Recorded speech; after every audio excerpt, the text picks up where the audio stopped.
Let's talk about pre-chillers.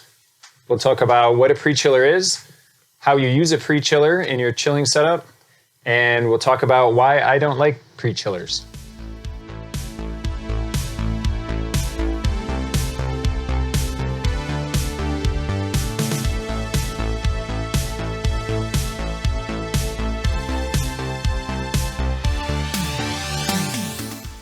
Whether you've been in homebrewing for years or you're brand new to homebrewing, you've probably heard of the term pre-chiller before. A pre-chiller is usually used by people with warm groundwater that want to chill down their water before they use their water to chill down their wort. So a pre-chiller is a coil of tubing, typically copper or stainless steel, that you put into an ice bath.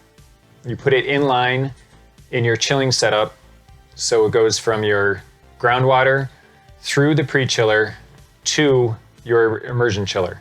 This process helps cool down the groundwater in order to speed up your chilling process with your immersion chiller.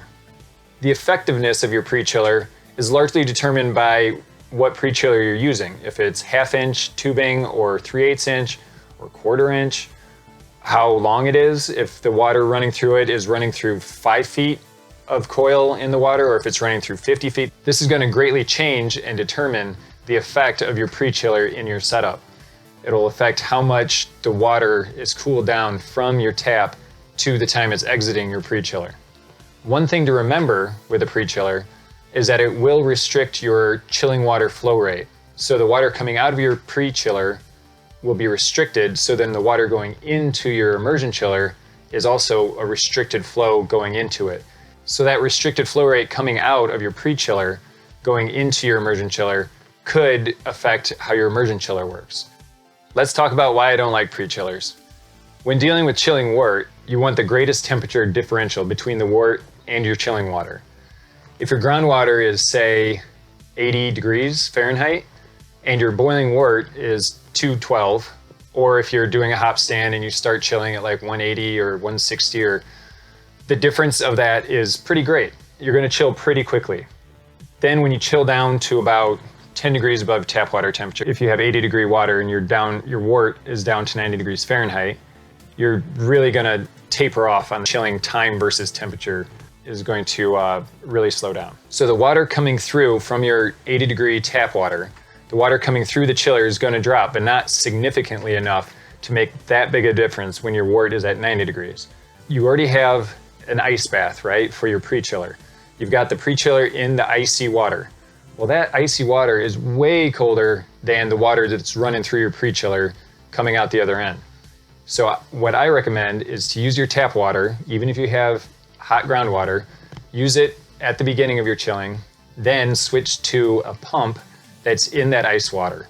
Pump that ice water directly into your chiller, because that temperature differential between your 90 degree wort and the ice water is going to be much greater, and you're going to chill much quicker than if you are running water through the ice and hoping that the heat exchange happens in a manner that's going to drop your temp quicker.